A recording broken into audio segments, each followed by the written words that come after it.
Hello and welcome to Reanimated, fair listeners. This is episode 64.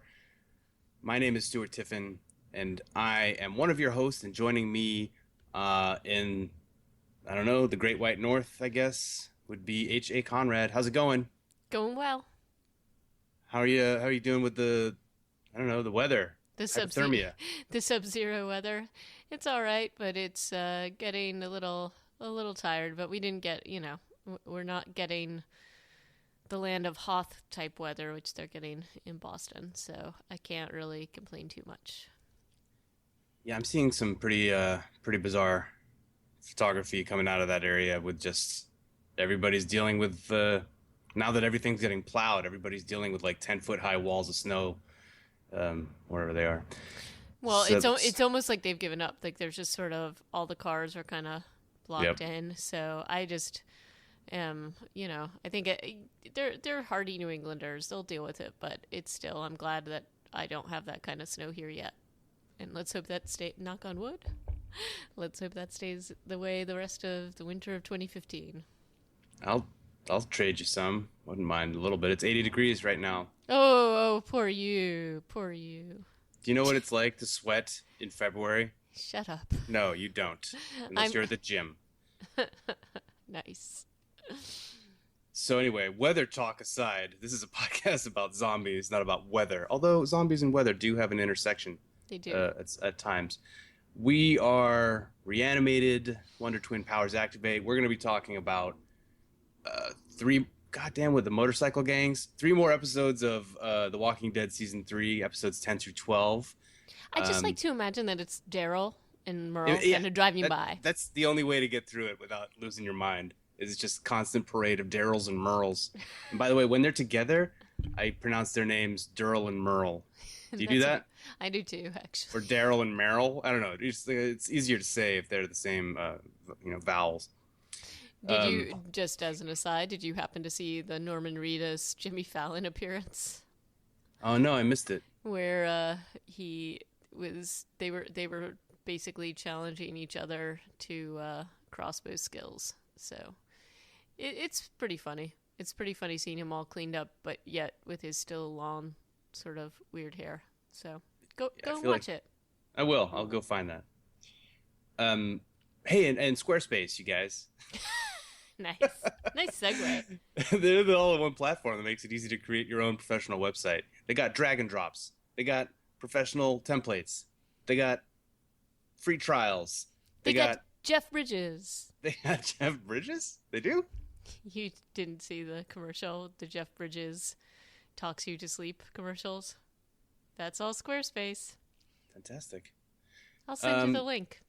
It's Yeah. great. Was that a Super Bowl commercial? Because I didn't watch Super. It was a Super Bowl commercial, but it's also been making the rounds. I've seen it all over the place. So Well, it almost made like a pre Super Bowl debut, and it's basically Jeff Bridges spoken word talking you to sleep.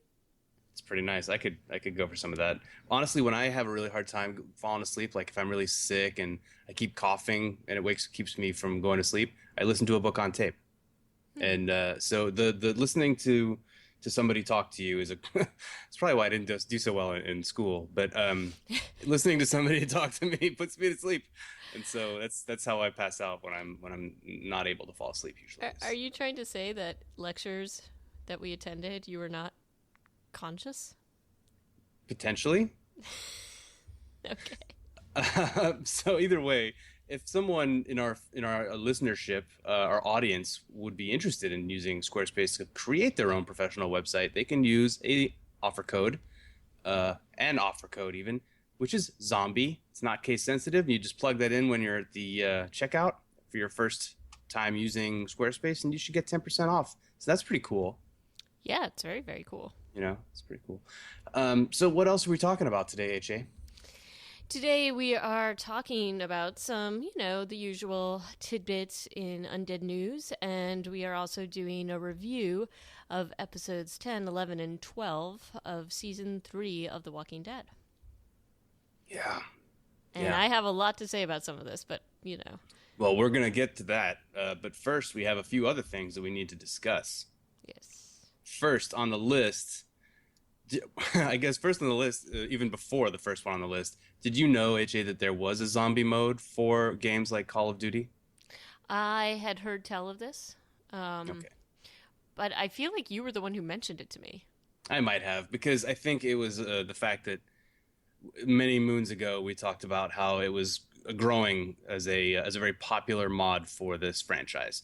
And then this article that was on gamesindustry.biz actually kind of unearthed the fact that it was even though it is a very popular part of the franchise now, originally it was unsanctioned, and the head of the studio was under a lot of pressure to cancel it and just kind of give it the axe because it wasn't on brand essentially. So really, it's the initiative of his team, of his underlings, saying to themselves, even though we've got a whole bunch of work to do on this other game that we're behind schedule on, we're still gonna, put together this zombie mod for this otherwise, straight and by the numbers military shooter. We're just gonna make a zombie extra game, and So it's become a super popular element that they actually get money for now. So and they made it as an Easter egg, basically, right? the first time, yeah, Right. basically, you had to complete the original campaign before you could unlock this. And now I'm pretty sure that I'm not entirely sure, but I think it's DLC. It's something you pay for Yeah. in addition to the game, and it's much sought after. So it's kind of just like interesting. But this almost didn't make it, and it's another testament to the power of this genre, of this thing that we look at Reanimated, and I guess a nod to the foresight, By thing, do you mean undead things? undead things All right, sorry. as a thing. The foresight of the gaming developer, which, I Yeah, mean, even when they were developing this, I kind of feel like that should have probably been a no-brainer, but hey, I also understand that it takes an enormous amount of money and time hmm and talent to develop these games. They're extraordinarily detailed, so I can see why the idea of doing sort of a parallel project in addition to this may not have been appealing, but I'm pretty glad they did it. Sounds like it's awesome. yeah. I'm sure the stakeholders at the time were like, "You are wasting valuable man hours, and if we have to delay the shipping of this game, that's going to cost us share price, and all kinds of terrible things." Like a ripple effect of disaster, but the opposite has proven true, and it was a gamble that paid off. So, one of those little lessons for you. And speaking of lessons, Take I us to think school. I think that the next lesson should be do not unbury a mummified monk in Mongolia. And what I am talking about is that basically, it isn't clear how did they find this mummified monk. Did they just sort of guess where he was?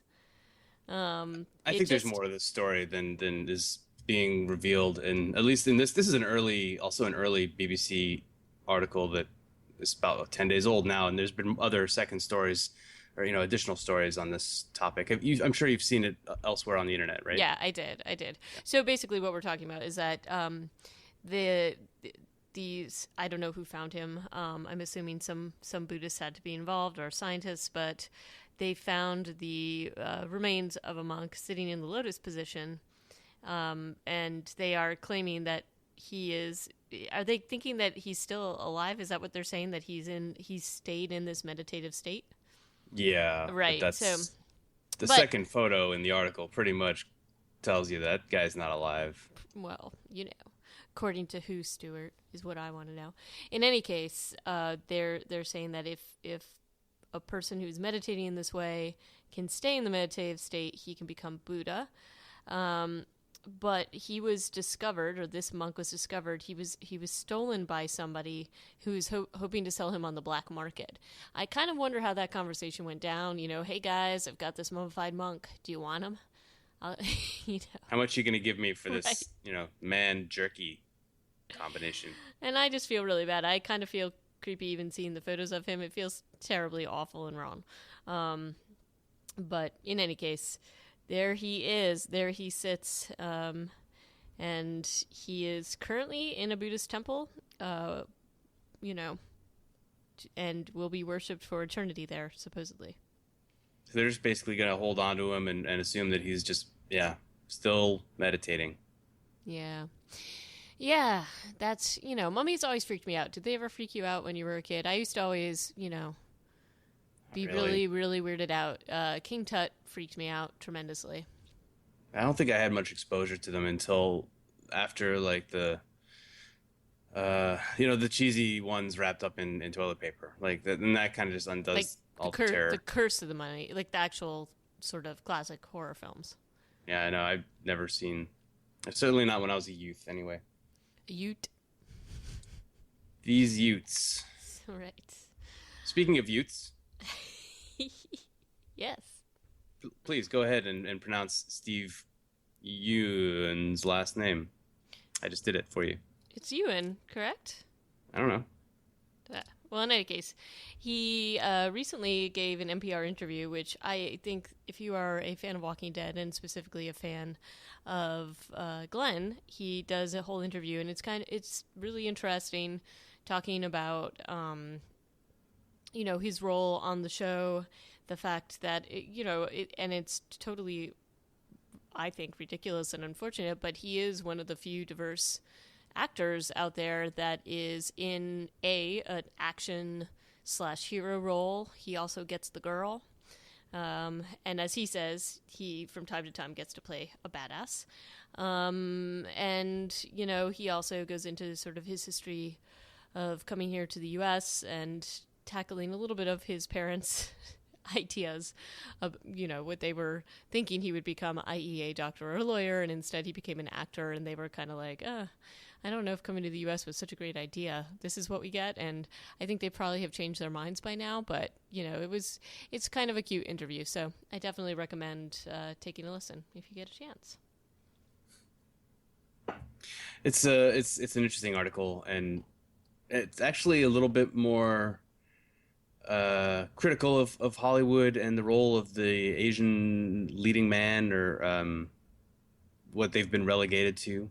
They're kind of paying a lot of attention to the fact that he's got a Caucasian love interest, and saying that that's quite rare, or that, I guess, with Well, one specific anecdote drawing a parallel between this and the Jet Li's character in Romeo is Dying. Is that it? Or yeah, Romeo yeah, Must Die, Romeo where he Must didn't Die. even really get to. There was no love scene with Romeo, or Juliet rather, for Jet Li. Yeah, but Aaliyah wasn't white. Doesn't So, matter. It's just like getting the leading woman well, right. So, of any. Maggie's definitely a lead. Glenn is definitely a lead. So it's kind of sad if you if you think about it, that this isn't more prevalent just generally in the different television series that are out there. I think it's changing a little bit, but it's still not. It's still rare, which is kind of strange. So. And I think this is also in line with the fact that there was a new comedy that recently just came out, which I don't know that I've been seeing the ads for it all over the place. Fresh off the boat. Yeah, the fresh off the boat trailers and stuff like that. I have not actually seen it, but it's something that's been getting a lot of play in the media and a lot of conversation in the media. So I think that's cool. And also in the news, moving on, other Walking Dead news, or Walking Dead interviews, you found a piece about our favorite, Mr. Nicotero. That's right. He did. He gave an interview. I don't have that open. Vulture. About zombie school, and well, one of the questions he answered was about how people arrive at the show, and it made me realize that I probably don't. I wonder what they pay their zombie extras, kind of based on this, because I know they have to sit in makeup forever, and they have to be the equivalent of Boris Karloff or Bela Lugosi on screen. Right. Do you ever see a zombie extra who's like not giving it their all, and that throws you out of the moment in the show? No, I've never really seen that actually. And actually, I was remembering remember there's that cheerleader zombie. She's actually like a cheerleader, and she's paying her way through college. So my guess is that they pay at least a decent amount for people to do this. I think she's related to somebody who works on the show. I don't know if she's... Is she related? I thought she was not, but I could be wrong. But she has a following, and she continues to do different zombie characters. So I think it's an interesting thing that he says, which is basically like everybody kind of thinks that you just kind of show up and you can just be a zombie, but there's a lot more involved in it. So I liked seeing what he thought about those things and the different elements, although they seem to be somewhat intangible elements, if you ask me. He's like, they have to give it their all. What does that mean? It's very subjective. And I would imagine that some of it is that you have to be able to move in a certain way. I think probably athleticism to be able, it's one thing to be able to move gracefully. It's another thing to be able to move as if you've got parts of yourself rotting away. I mean, I don't know exactly how you figure that out, but apparently the zombie extras do. And I thought that was just a nice little interview. And I always like hearing him talk about the process. And it's especially impressive just in general with the show, the fact that they really don't use special effects, especially in terms of the zombie makeup. This is all in camera. And it's a very, it's a much more costly way to do things in some respects. So, and it means that basically you have to have a team of people to be able to perform these effects and perform them realistically on the different extras. So... Yeah, or as in the case of the episodes we watched for this episode of the podcast, there was one scene of a fairly unconvincing animatronic zombie. Oh yeah, I guess so. Well, so I mean, which might have, I don't know if it would have been aided or hindered by use of CGI in that case, but it was pretty fake. All right. However... Good interview with Nicotero, and we'll have that up along with all the other links in the show notes. But we've also got Utah Man making zombie noises. Hey, Jay, take it away. Oh, I wasn't sure if we were actually going to talk about We can totally not do it, because I saw this one and I was like... No, I just threw it in there. But, we have Utah making an appearance instead of Florida for once. And basically, this young man... was acting erratically and attacked somebody, and witnesses said he was wandering around making grunting noises and sounded like a zombie. But that was pretty much it. Nothing too exciting there. There were actually a couple of stories about people exhibiting zombie-like... I saw another one where a woman was shot by officers. A woman was, killed by a policeman. Yeah. I think it was in New York, even. But she had a knife. Either way, bad news. Don't act like a zombie. It can get you killed. Unless you are trying out to be on The Walking Dead and Greg Nicotero needs you to give it your all, in which case be as much like a zombie as you can. Indeed. It's a fine line. It is. But it can save your life, man, or not. Or not. That's also a fine line.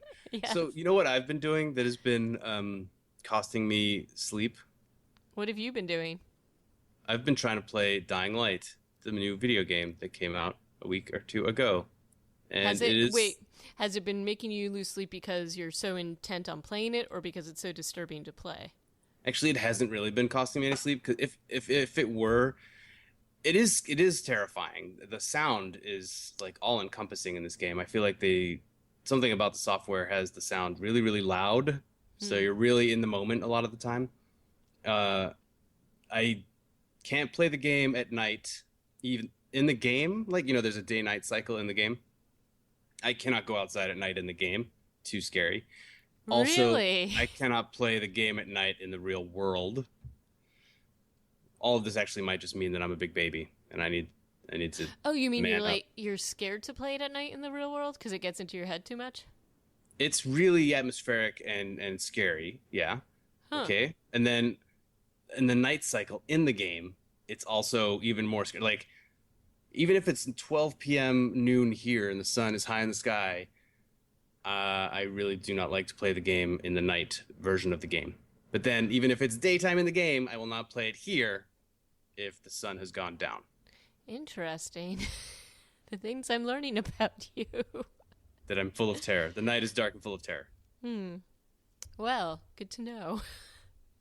So there you go. Play more games.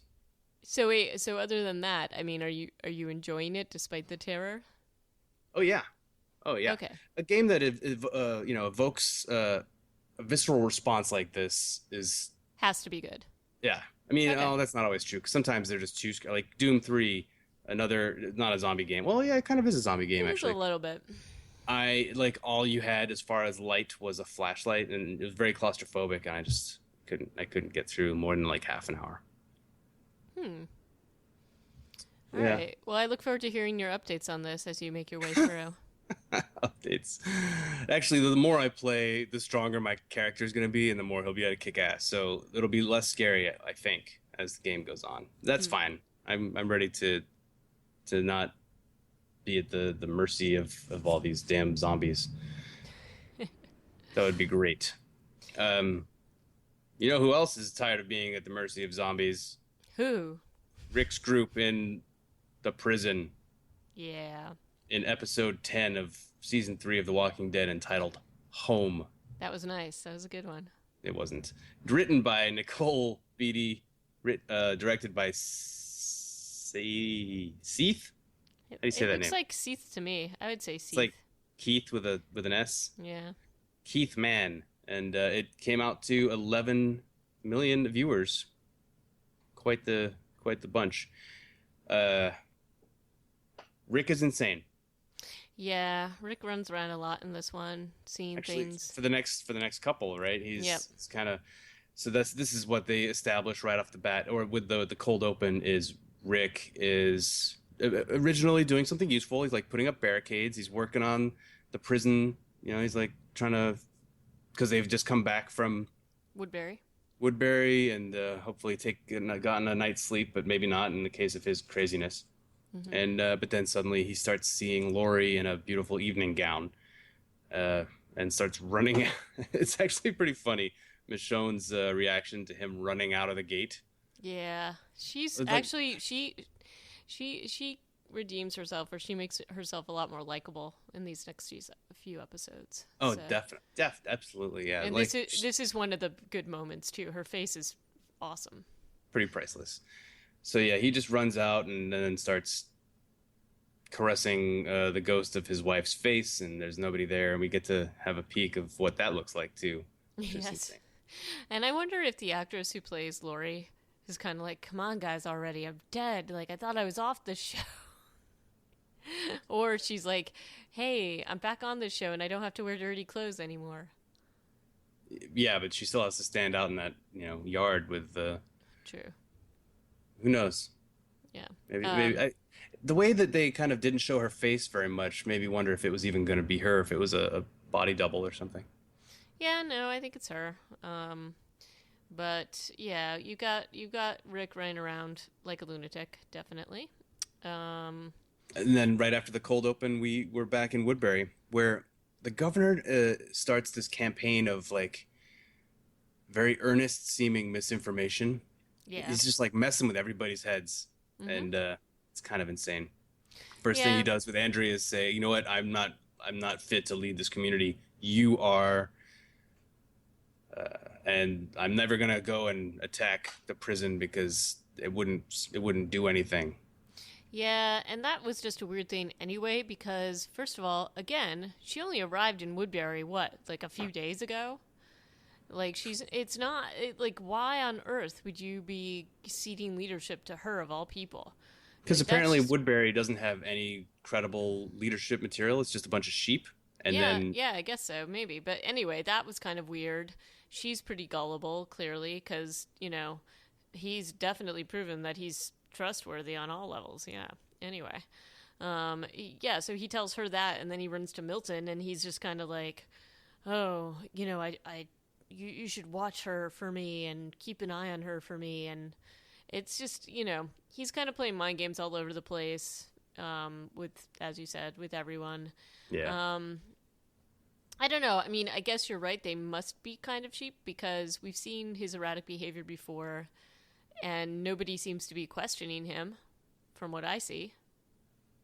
No, because they want somebody to take charge. Right. Is So, apparently it's either, oh my God, we've been attacked. Let's all just run and get out of town, which is what they tried to do, or it's, oh, what do we do? Tell us what to do, and then okay, we'll do that. right. That's pretty sad. Yeah. And then we also get to go back to the prison and see Glenn And this is, as I mentioned before, this is part of Glenn's kind of like less awesome story arc where he's filled with rage all the time, and he gets yelled at about that. Well, he's full of rage because he feels helpless. I feel like it was a little cliche how they dealt with this because, you know what? They've been through a lot of stuff together, this group, and I'm not saying that what they went through wasn't dramatic. I mean, I know he doesn't like feeling powerless, but just, related to what happened with Maggie and the governor, he's just acting totally nutty. And I feel like not like it's implausible that he would act this way, but I do feel like he might listen to other people in the group that are trying to talk him down. Yeah. I don't know. That's just my impression. So it does feel a little over the top. And I know they're using it to sort of push along something, some action. But I don't know. Did it feel a little false to you or no?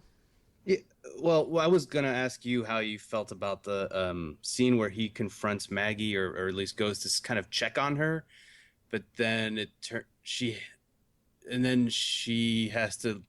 I don't know if he's telling. It was very confusing to me. Does he want to know if she was raped? Because why, and why is that a bad thing to know? Is what I want to ask you. Um, like I don't know. I feel like they're miscommunicating a little bit here. I think he's asking her because in some ways he wants a reason to go and kill the governor, quite frankly, and justification for doing that. I think she views it as him asking whether their relationship has changed or, she also thinks maybe he's asking because he thinks she was weak by taking off her shirt or something like that, which is how she kind of responds to him, is like, what was I supposed to do? He was going to cut your hand off. I don't think that's where Glenn was going. I think they're just both suffering from some PTSD and not really communicating well with each other. They definitely weren't communicating with me either because I was confused. No, and it was confusing. And it's interesting is that rewatching the scene, because I remember watching the first time and thinking, what is going on here with them? Because we didn't see any of this when in the aftermath of when they were in the same room together at Woodbury. She had already told him that nothing had really happened, so it was kind of weird that he was asking her again as if she had lied to him about it. Like, it just felt really forced and strange, and I don't know exactly where the writers were trying to go with this, but whatever they were trying to do didn't really succeed. And so, in any case, maybe they were trying to say how hard it is to talk about sexual violence, or about, like, when, even if there isn't some sort of a violation, just generally, I don't know. But it was a little lost on me, too. So you weren't the only one. Okay. All right. Wasn't sure if something was just getting by me. Nope. So also going on, Axel and Carol have another conversation that kind of endears the audience to Axel, and also it seems that it's endearing Carol to Axel. Well, we knew where this was going the minute they started talking, right? No. I knew that this. No, you didn't. I did. You don't have a crystal ball. I was like, oh man, they're making. I didn't realize it would be quite as instantaneous as it was. But I did think that they were setting up to be killed at some point, like in this episode or the next one. And it happens, honestly, within like seconds. So. Well, no, there's the first scene when they're on the bridge and they're setting up True. This the second scene where it's the two of them second are talking. endearing scene, but still, it was sort of like, oh man, already. So. It was abrupt. Yeah. And then he's the last prisoner, and all the prisoners are dead. Yep. And it's just Rick's messed group up. again. Daryl and Merle go out and they find that group of what are described in the Wikipedia as a group of tourists. Yeah, I find it to be sort of strange. Tourists. I'm like, I don't think anybody is a tourist anymore. Everybody is a survivor now. Yeah, but they don't speak English. They don't speak English. They're playing up the whole Merle's xenophobia and unwillingness to help anybody who isn't like him, or really anybody. Right, but even before this happens, Merle and Daryl are having some conversations in the forest, and there's definitely a little bit of sibling rivalry going on, and who knows more. They argue a little bit about who's like the better tracker, and that's when they come across this group. And Merle's initial reaction to seeing this group of people in trouble is basically like making fun of them and telling the guy to jump. And Daryl looks at him like he's insane, like, Well, and that is crazy. There are people about to die, and he's right, laughing and yelling at them. It's so right. And crazy. Daryl's face is actually really great here, and of course Daryl goes in as we've seen him go in, and saves the group. And Merle assists like with one zombie, but just generally then tries to just take the things from this poor family that's been through a lot, clearly. He goes straight into that gratitude terrorism mode that we've Mm-hmm. talked about before, where it's like, I just say, well, really, my brother saved your lives, but now you owe me. Yeah, give me some snacks. So, It's kind of, yeah, it's absurd. But the Daryl's actions here are transformative. Like the relationship is, and our concern that he was going to be influence. subservient to his older brother, it all seems to get wiped away, and we're back with like, okay, an assertive, powerful Daryl, not taking any guff, or not even letting Merle do his kind of like old behavior. So that's a cool scene, and an important moment for those two. Well, not to, it's interesting just watching the different relationships in this whole episode. There's a lot of questions about who is in command and who is sort of in the thrall. I don't want to say in the thrall, but under the power of whom. And Daryl, as you said, there's this concern that he's going to immediately fall in with Merle. And Merle even makes some comments about the fact that apparently their plan before Merle's unfortunate handcuffing incident was that they were going to rob the camp blind. And Daryl is basically like, well, things have changed. And it's interesting because you can see the power shift in just very clearly, because suddenly Daryl is just like, okay, I'm not going to play like this anymore. I'm going to go back to the prison and you can come with me or not. And he basically like leaves it at Merle's feet. And you kind of expect, it just really clearly shows that Merle actually, despite almost against his own will, really does want to be with his brother, and he's going to do whatever he has to do, even if it kills him, which his pride might totally die going back to that prison. Well, there's the other really important scene where he very conveniently rips Daryl's shirt and sees that he has scars of basically parental abuse, and this is like a huge moment for these two brothers, because Merle had left home, leaving Daryl in the care of the abusive parent, and so there's some blaming that goes on right there, and some guilt that's very apparent on Merle's face. And well, and God, then I love so many parts of this scene, because he also too. says some terribly racist things about, well, are not super racist, Michonne and about Glenn, and about I love Glenn. it. And Daryl like corrects him. Yeah, he's like, he's not Chinese, he's Korean. He's like, I can't either way. I can't go with you. And honestly, I wouldn't blame Merle for thinking that he couldn't, because it's kind of true. It takes a lot of going forward. Daryl has to intercept a lot of negative vibes towards his brother, even when they do both get to the prison, right? No, totally. And I think Daryl he's not dumb. He knows that these are things that they're going to have to overcome, but he's kind of like, okay, you're my brother and I'm willing to do this for you, so you better come along. I don't think he thinks that they're totally going to accept him after all Merle's done, but he does want Merle to fall in with this new way of thinking that he has. So yeah, and even, I think at the end of this scene, we're still not sure that Merle is following him, right? They kind of cut before Merle. He's still like making up his mind, but Daryl has made up his mind and he's going back. So that's a good way to leave that scene too. And even though it's an amazing series between the two brothers. Well, I also think it's interesting that Daryl firmly puts the decisions that Merle has made back on him. Like when Merle tries to say, oh, this group treated me all badly and I've been horribly treated, whatever, Daryl is just not taking any of that. He's like, you have acted this way all your life. This is, you got yourself handcuffed up there on that roof, so he doesn't let him sort of he does not let Merle play the blame game, and he's just not, he's seen very clearly what happened, and it's calling him out on all of the stuff and it's sort of one of those things you want to see him called out on. And so that was definitely that was such a great scene, and one of my favorites in this particular episode. Maybe one of my favorites, yeah, in this season, frankly, so far. Also, zombie head in back of car slam, best kill. Yeah, that was pretty nice. So yeah, that was a good one. Yeah. And meanwhile, back at the ranch, Rick is just still seeing a lot of hallucinations. That's pretty much all he does, is run around and see Lori and hear things, and he's pretty sweaty and wild-eyed. He's got things. He's got stuff.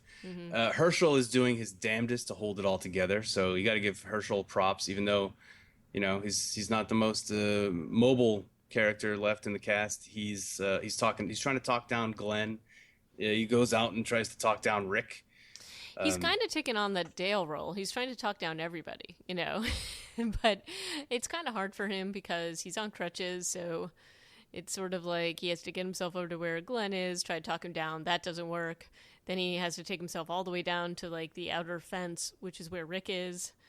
And he even calls attention to it. He's kind of like, it took me a really long time to hop my way all the way down here. So I would say, however, that yes, while he is serving a similar role as Dale, his approach is different, right? Because very different. Dale would often kind of get in your face and point out all the things you're doing wrong. Plus, and Herschel comes eyebrows. at it, yeah, right, and with the crazy look. But Herschel comes at it from more of a like, hey, you can see how it would be better if we were doing this other thing, right? Like he's a little more positive in his spin. Oh, totally. Dale was kind of a little more acerbic, or I don't know exactly what the word is, but you would leave a conversation with Dale feeling kind of chided. But with Herschel, you feel more like, I don't know, picked up and propelled, I guess. Doesn't really work out for any of them anyway. No. But yeah, the end of the conversation with Rick, Rick is basically like, nope, I'm not coming back. I've still got to handle this or whatever. It's stupid. However he's going to handle it running around the woods. And then and I like how Herschel's sort of like, and Rick's like, I know I'm not actually seeing her, but clearly I need to take notice and work this out. And Herschel's kind of like, was it also Lori on the phone? It's almost like he's gauging how far around the bend have you really gone. Yeah. He's definitely trying to feel that out. But they don't really come to a resolution. Rick's about to run off again. And then Axel and Carol have another conversation, and Beth and Carl are playing like a little game, so it's like a moment of peace, right? Every time you have a moment of peace on the prison, terrible things gonna happen. Terrible things happen, unless Beth is singing a song, in which case a moment of peace will be allowed to last until the end of the song. And usually that means till the end of the episode. Yeah, it's usually at the end. These are the new laws of the Walking Dead universe. Yes, Beth just needs to sing all the time. Right. And then it'll all be okay. Then we'll be fine. But yeah, so the peace is broken, clearly. Very quickly, Axel, who's been endearing himself to us this episode, gets killed by the governor right through the head. But the last accurate bullet that the governor manages to shoot for the entire engagement. Indeed. But he does serve a purpose, or his corpse serves a purpose, in that he is now a body blocker for Carol. So his body absorbs all the many, many bullets that get shot towards her during this particular volley of I don't know what they're using even in this. Oh yeah, he's using an Austrian assault rifle. Fully automatic Austrian assault rifle found conveniently in Georgia. Potentially, it could happen. What is crazy though is like they didn't sneak up; they drove up in their trucks to the outer gate. Right. So where's the watch? Who's on watch? Like what's going on here? This group knows better than that. It's just kind of weird. Even if nobody's on watch, at least 6 people are outside and nobody noticed them come. Right. It's kind of strange. And so they, everybody's firing at everybody. There's a massive firefight. Everybody's firing on full auto except for one exchange between Martinez and Rick. And they still miss a lot, but at least I was very happy that they went to semi-automatic for at least a few bullets. It made me feel good. Right, and then the governor unleashes some walkers and stuff. That's a cool trick. Of Yep. course, it's all done just like as a shot across the bow. None of this is like Milton says in the next episode. It's just posturing, and I don't Hmm. really get the point. It's just kicking a hornet's nest. Not that there's very many of them. Maybe it's just an act of terrorism. But Maybe. why not? Why not just finish it? He's Well, he's that's what's weird about the governor here, and what I found weird about this assault was that it was just sort of, I don't want to call it lame, but that is kind of what it was. This is somebody who we have seen is ruthless, doesn't have a problem with being ruthless, also doesn't really have a problem with planning. So why would you just do this and leave? It seems kind of strange, but you yeah. know, So he goes to the prison with Martinez and the other dude who's his other main guy. So there's three of them. Then there's a guy in the tower. Then there's the woman whoever it is who's driving the ice cream truck. He goes hmm. there with five people, including himself. It's not enough to get the job done. And they don't really have a plan after getting in the front door. Mm-mm. And then they just leave. And then they leave, even though like at the end of the engagement, Axel's dead and one of the governor's guys are dead. Like that's it. It's even. It's not great either way. Right. Um, yeah. And And I then mean, I guess the prison has lost the outer yard, but they still have security. They haven't lost it all. no. And then of course, Daryl helps save the day and makes a Yeah, nice little entrance. We think all's lost for Rick. He's getting, tackled by two walkers at once. yeah. And then Daryl saves him, and then we, surprise, Merle has joined him and is helping out. So it's there are interesting little dynamic moments there when, everything is over, the immediate threat of the walkers near them are gone. And then you see Rick thank Daryl and then give this very sort of skeptical look at Merle. And Merle just kind of cackles at him. Yeah. Yep. Never knowing how to read his audience, Merle is like, yeah, the thing I should do now is like He's like, a laugh. sinister laugh. Yeah, that's what I should do. Yeah. But so yeah, we leave this that's where this episode ends, and we're basically looking at those three guys outside the wire still. Everybody else is kind of back inside the inner courtyard.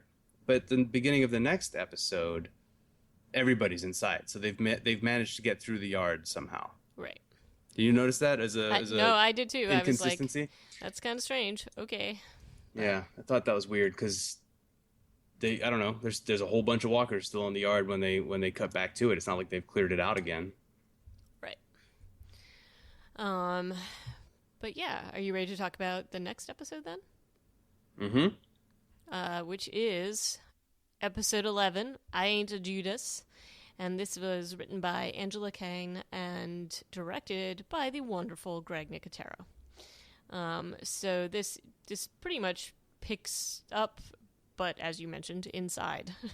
So it's a meeting of the group of the survivors of the prison, and it's definitely there is there are questions, understandably, about Rick's leadership and ability to lead, given the fact that he is seeing things, and Herschel is calling him out on all of his stuff and basically saying, "Look, you know." We've talked about this before. We're not a democracy at all. And you should be stepping up and basically stop seeing things, Rick. Be sane. Take Yeah, charge.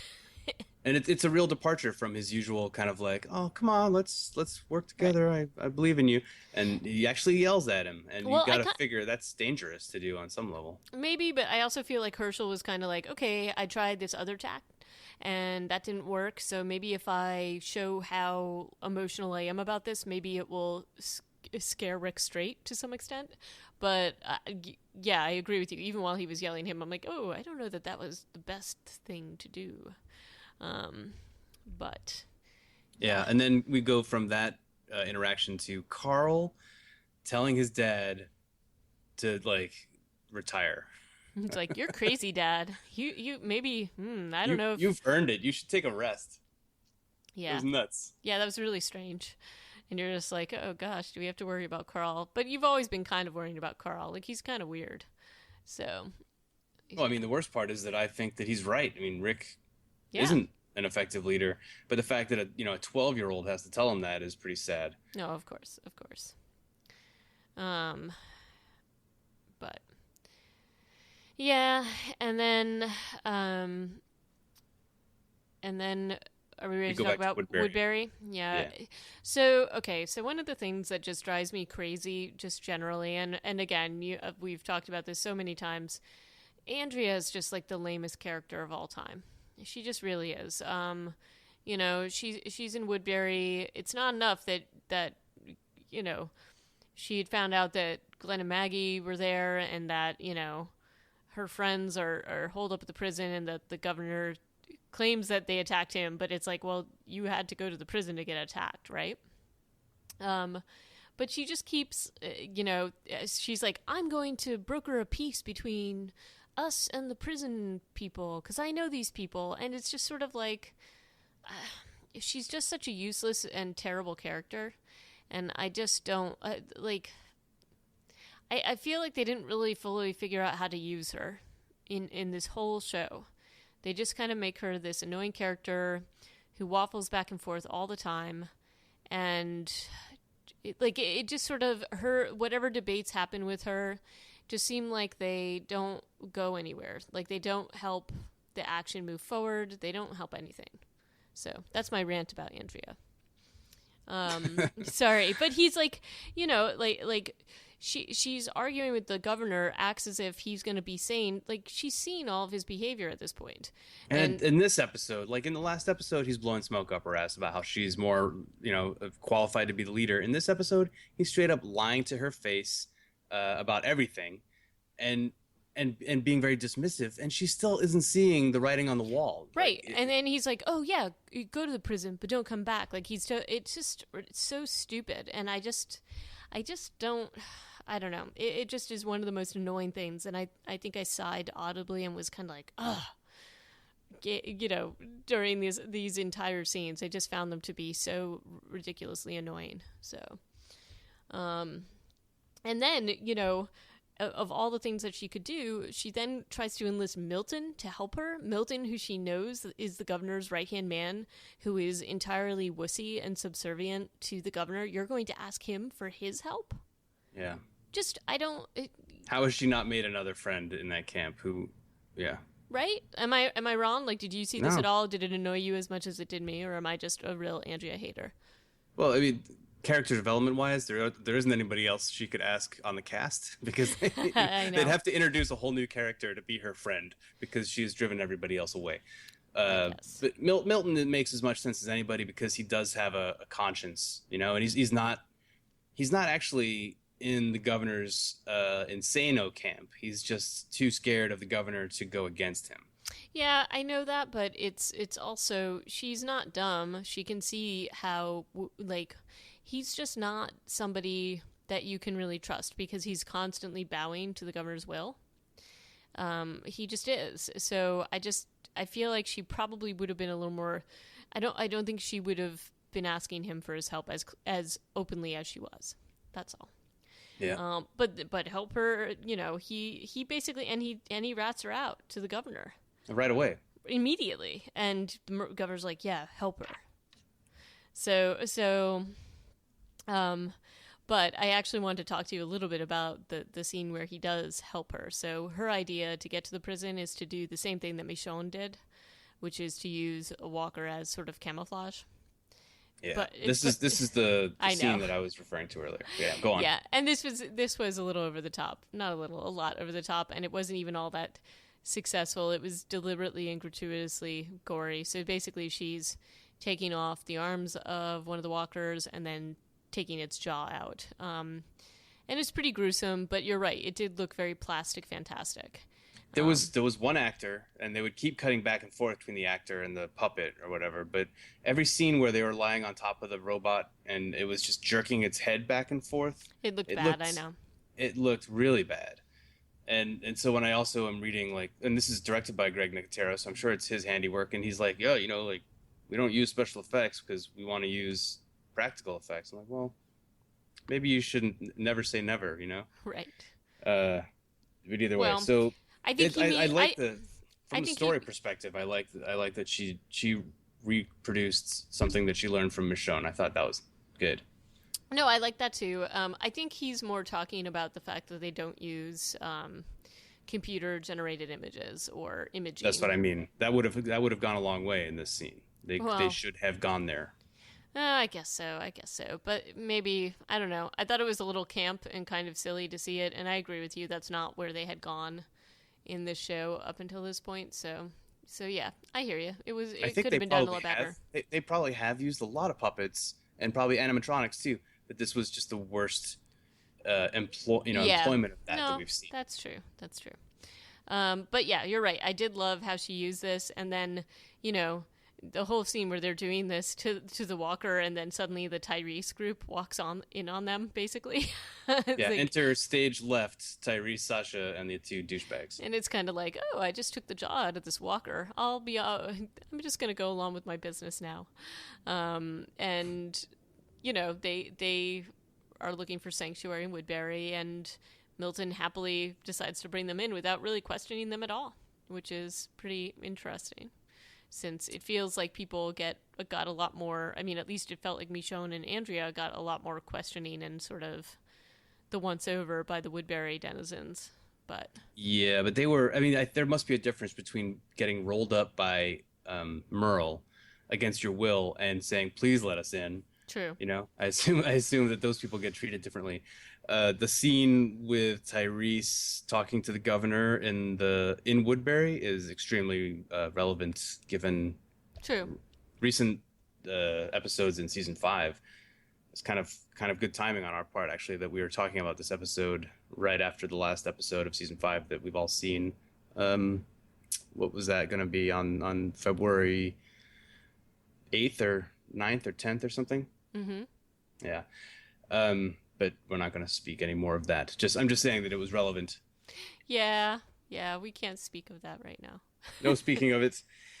So Tyrese and his crew are now in Woodbury, and we're all the audience is left feeling very sad about that, I'm sure. And Andrea rolls up to the prison with her pet walker and Right. gets a very warm welcome. Oh yes, and Rick is not suspicious at all. No, he's kind of like basically frisks her, makes her get on her knees, and he keeps asking, "Are you alone?" And it's like, Andrea, just answer the man. She Like, doesn't say the which right it's like, things. which it's like, that they're at odds with the group that you're with. Why don't you just answer him? Like, so I can sort of understand why. Not sort of. I can understand why Rick is skeptical because he thinks maybe it's an ambush, and then finally they get her like inside the prison walls, and she and Carol share a hug, and there's a little bit of that going on, but it's kind of weird. Carol's the only one who's nice to her. Yeah, everybody else is very suspicious of her, and you know what? It's kind of Michonne had them know that she was doing the governor, so. Mm-hmm. So I can understand why they would be thinking she is perhaps a turncoat. But this is one of those scenes where, you know what, it's so frustrating because nobody's telling enough, and it feels like sort of just created tension for no reason because you can come out with all of the information that you need to come out with. So finally they tell her, oh, he attacked us first. And she's kind of like, oh, he said you guys shot first. You know what I mean? Like there's all this kind of stupid exposition here in the way that they unfold the story that just drives me insane. And I love how she's like, oh, where's Shane? Oh, Shane's dead. And where's Lori? And it's like, clearly Lori's dead. You know what I mean? Like it's just kind of this really awful scene that is drawn out and terrible. The scene where the second time she's talking about Shane, how Shane was killed, Yeah. where Carol is like, "Yeah, Rick killed Shane," and she, because remember Lori and Shane were banging, right? Yeah, in of season course. 2, or at least they had sex that one time. But so she's like, "But Shane loved Rick," and Carol's like, Yeah. "And Shane loved Lori." Lori, right. You dumbass. And then the look on Andrea's face is actually kind of nice as someone who doesn't like her very much because she's like, "Oh." So I was like the other woman Yeah. in that love quadrangle. Yep. Yeah. And it's also, so there's the interaction between, and Carol's kind of like, she's just really great generally because she's kind of like, you know what you need to do to help us, Andrea, You need to go Oh and yeah, she's like, you need to go and sleep with the governor and then kill him. that's some new school Carol right Yes, there. and it's pretty like, oh wow, Carol, did you just say that? That's pretty sweet. But then there's also the great scene between Andrea and Michonne, Mm-hmm. which, Michonne is sort of like, hey, you know what? You like, I'm gonna basically give you one more chance. Like, the reason why I went back is because the governor tried to kill me. He sent Merle after me. He did all of this stuff, and I had to expose him. And kind of like thumbing my nose at you because I'm just like, what the heck? Why can't you believe any of this? And what I do find not kind of but weird about this is that why would Andrea go back at all? To Woodbury at this point, yeah. Yeah. Because, well, I mean, her reasoning that she says is for the innocents, for the people of Woodbury who rely on her. Yeah, I just don't buy it because really she's made no connections with anybody there. And we've seen her running around being like, "Oh, this guy can't fight. He's an asthmatic," or "This person can't fight." You know what I mean? Like, Yeah. she just I don't fully believe her dedication to Woodbury at all. But then again, they've made her a horribly lame character, so Like one of her only other potential friends is Karen, who Mm-hmm. who does eventually become a significant character, but so far I think she was sleeping with the governor in the first episode that we met Right, the governor, right, and she's like the Woodbury PR lady who gave Andrea a tour when she right, first got there. But then in the last episode, she's on the wall with an AK, giving Andrea the evil eye and saying, "I can't tell you where the governor is." right. But in this episode, she's like, "Andrea, get over here and tell this Martinez guy that he can't have this asthmatic 14-year-old in the army." It's again not even so. What I'm saying is, it's not only Andrea who's No, it's being written not. in a very confusing way, because also Karen from Woodbury is also being kind of like wishy-washy True, here. true. Um, but I guess this is just what I'm talking about is that like the writers take these characters, they're not doing the character building they're doing is very confusing. They're not making them act as if like what you've come to expect them to act like, or they just act in nonsensical ways in whatever way they want you to direct your attention to. And it just feels like, to me, it feels like very sloppy writing and character building. But yeah. Um, and then we also have the very interesting conversation between Tyrese's group and the governor. Well, yeah, well, we kind of touched on that, I guess, earlier. Yeah. Was there But something else about that you wanted to mention? well, I just think it's interesting because the group comes there. We saw what they were asking when they were in the prison because they basically had offered the same thing to Rick's group, basically saying, "Look, we're happy to help you defend this place. We want a safe place. Just let us stay." And the thing is, Rick could have done that and didn't. He basically was like, "No, get out." There was no changing his mind. So they can be forgiven in my mind for basically taking the side of the Woodbury folks and sort of falling in with the governor because they basically saw how crazy Rick was. They're gonna believe what the governor says about him because they saw him totally insane. They Um, say it in such a nice way, or at least Tyrese does. He's like, "Yeah, Rick's unhinged," yeah, but the rest of them seem like good people. I don't know. It's just he's so damn great. I nice and know. I good, know. and Um, and that's the thing. So I just thought that was an interesting exchange generally, just because they're asking the same things, and then the governor is like, okay, yeah, you guys can stay as long as you want. Also, you can have hot showers and food and clean clothes. yeah. So yeah. Yeah, Um, so this episode ends though with Andrea going back to Woodbury and then sleeping with the governor immediately. right. It's almost like basically following Carol's advice minus one crucial part of the plan, Right. which is that she takes out her knife and holds it up to his face and then can't do it, and then we Right. hate her all. We all hate her even more. Right. And all of this is done with the. It started out with Beth singing, and then ran into the Tom Waits singing, which um, I don't know. Maybe nothing bad can happen when Tom Waits is singing. It's a really nice rendition that she does of Hold his on. song. Yeah, that's a good one. So that kind of brings us to episode 12. After those two episodes, which have good moments and kind of bad moments, And Tom Waits, and Tom Waits, we come which to. I count as a good moment. Well, sure. That's a highlight. That's a highlight. But after the that emotional roller coaster, we come to, I think, one of the best episodes in already a season of great episodes. Clear. This is my opinion. You might not share it, AJ. But so Clear was written by Scott Gimple, the current showrunner, and directed by Trisha Brock, and aired on March 3rd, 2013, to an audience of 11.3 million. Mm-hmm. And I guess big picture reasons why I like this episode so much is it's a smaller story.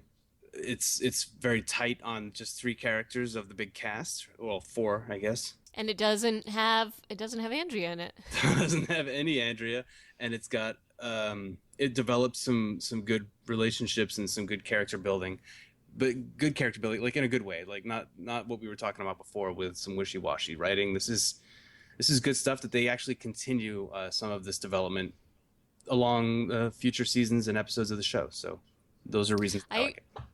I liked it as well. I also liked it because it addresses certain parts of the storyline that we saw started in the beginning and very neatly ties it in with the current timeline. Mm-hmm.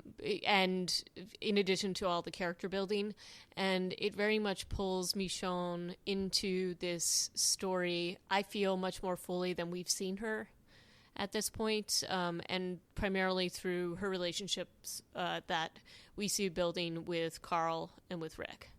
And, even in the beginning of this episode, we see a lot of skepticism from both of them about her, but it definitely, as I said, especially in these three episodes, you start to like Michonne a lot more, but it's also because you get to see a lot more about her in these episodes. But this one specifically, I think, really establishes her as a character. While I agree, I think Rick has essentially already come to believe she's a valuable asset and a part of his team, because it might be like keep the people you don't trust closer to you, and that might be part of it. But it seems almost like he is saying some of the things he's saying to Carl, and she can overhear him. That it's kind of like he's saying the right things, even in her earshot, as opposed to like behind her back. Oh no, I know he is, but there is still that you don't. They start to work together more as if she is part of the group from this episode going forward. True. Because I feel like before this she's almost like a free agent, so to speak. But she definitely feels like she's working much more in tandem with them. Yeah. So I think it's very telling that he would choose to bring her on this trip, and Carl. And what I'm saying is that I think the purpose of Rick bringing her on this trip is to get Carl to trust her, and by doing that, have her be more in the group than just one of another one of his like hired guns, which is what she could end up being, like a Merle is right now. Obviously, she's more trusted than Merle, but only by like one day, right?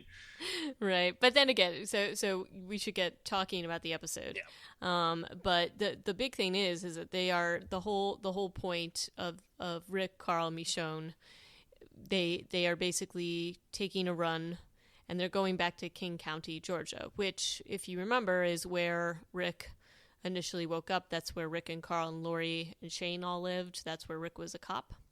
And so their intention is to basically stockpile weapons because they know that they have a battle coming up with the governor. You think we're supposed to believe that King County is the name of a town?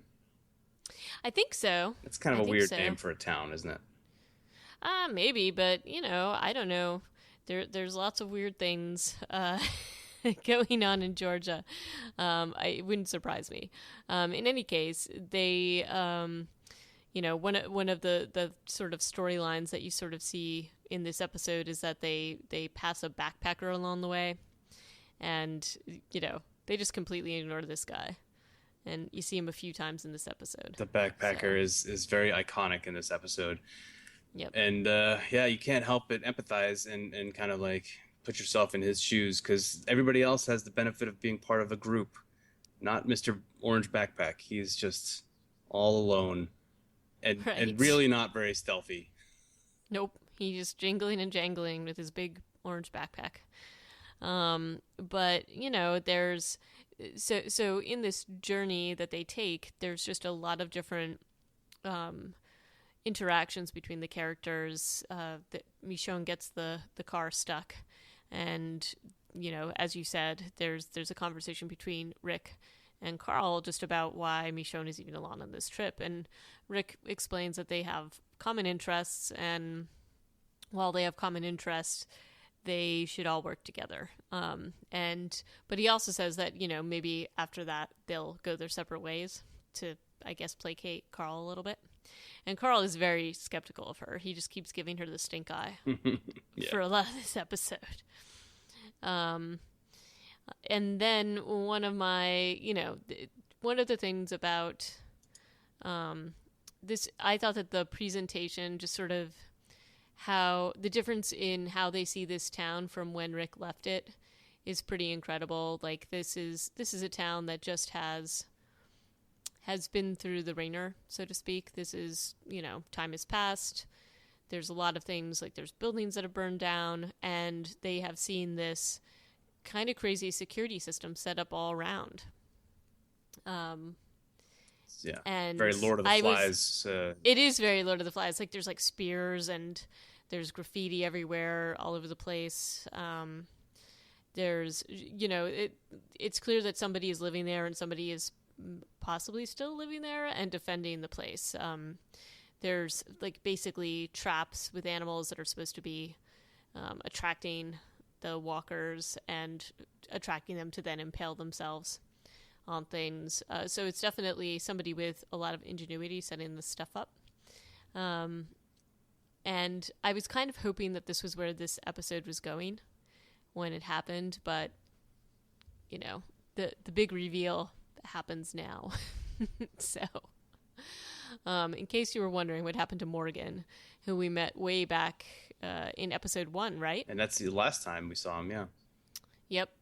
So him and his son Dwayne, they were the ones that actually saved Rick from being killed initially by a walker. And they told him what was going on. They gave him the idea about, not the ideas, but they told him basically what the rules of the game are, is that this stuff all happened. Everybody left town. These are walkers. They're not human anymore. You got to kill them. You got to shoot them in the head. And a lot's happened to Morgan because he's clearly lost his mind. He attacks them. Carl shoots him to save Rick. And they go to his house and realize that he has like a whole stockpile of guns. And so it's kind of a weird moment when you realize who this is and what's going on. And I can understand why Rick is having a struggle in his head with what to do here. Yeah, I mean, I guess the confusion is whether or not they should just take the guns. Morgan has been shot but is unconscious, but he'll probably live. He's in his fortress of solitude. Like nothing can probably get to him because of all the traps that he has set up. So they could just take the guns and leave. But Rick makes the decision that he wants to wait and talk to him and basically try to recruit him to come with them because he feels he still owes Morgan, right? Well, he owes Morgan. He also found the radio that he had left with Morgan, and suddenly it's almost like he has a realization, like, oh man, I never turned that radio on again. He did it like 3 times, right, in the whole show. Yeah, but I can understand that he has some guilt about that, and it's clear that, and we see also just sort of in looking around this house, part of how Morgan's lost his mind, in addition to some of his rantings, is the fact that he has written all over the walls. There's a note that Dwayne has turned, and then we keep seeing clear all over the place, the word clear written.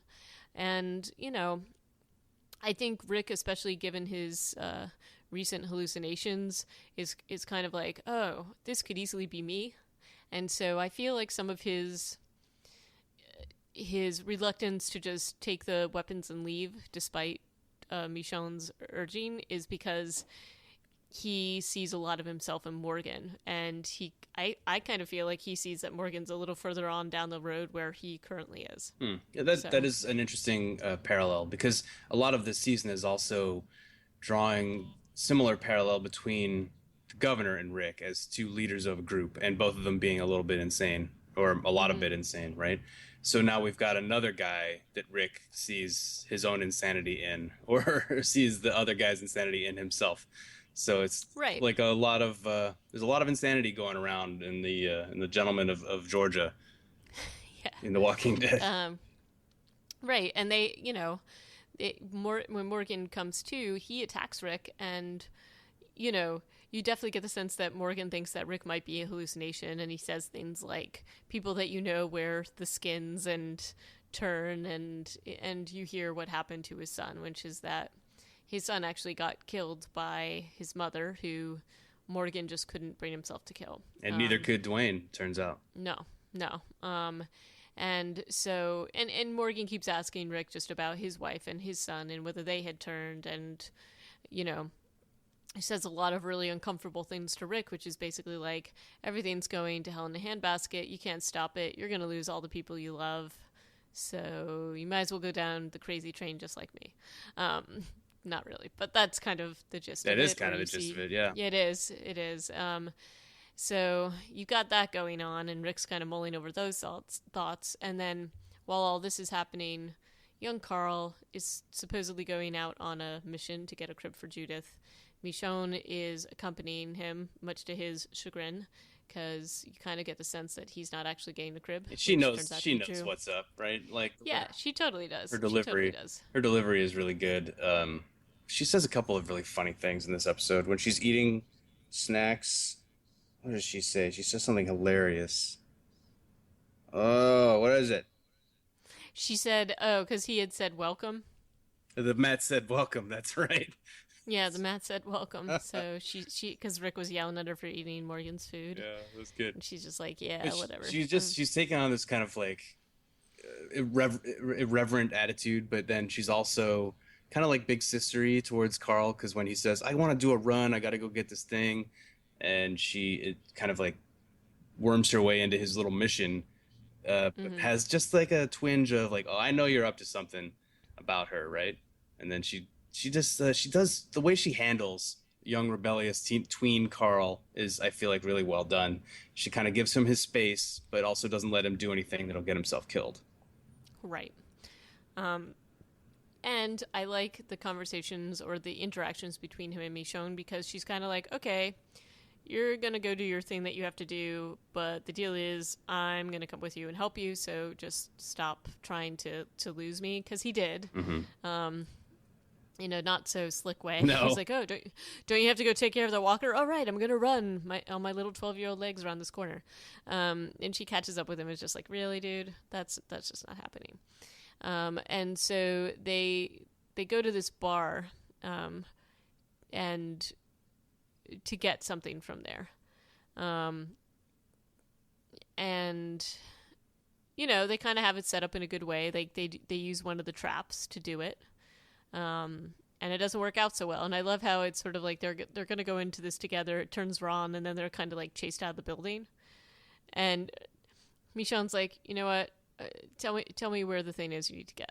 And and he tells her, or does he actually tell her? He doesn't really tell her. I'm not sure that he does, and didn't seem like it was that far from the door. I'm not sure how she actually does it.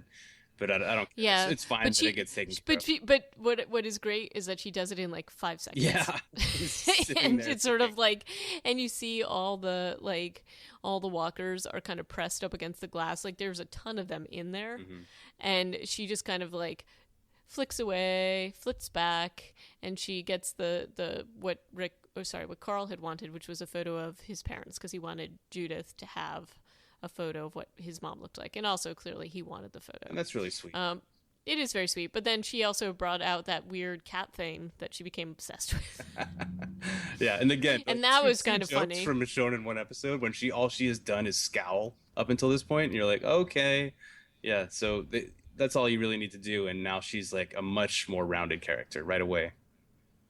Right. And her relationship with Carl is definitely much stronger. He's just like, okay, you're all right in my book now.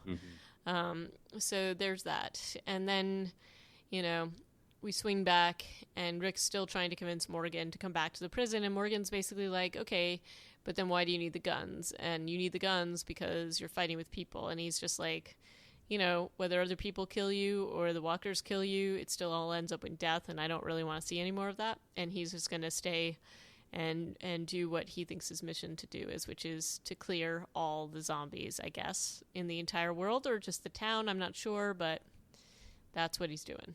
He's definitely taking his job very seriously, no matter whichever one it is. It's an odd series of scenes whenever Morgan and Rick are talking to each other, because Yeah. I know they're both British actors. Not that I've ever actually heard Lenny James do an English accent, or not in a long time, because he plays a lot of American characters. But Right. every time, you know that I freak out every time I see an English person speaking with an American accent on TV. And so, yeah, these two guys together, I'm like, why don't we just do it in your normal accents? That would be fun.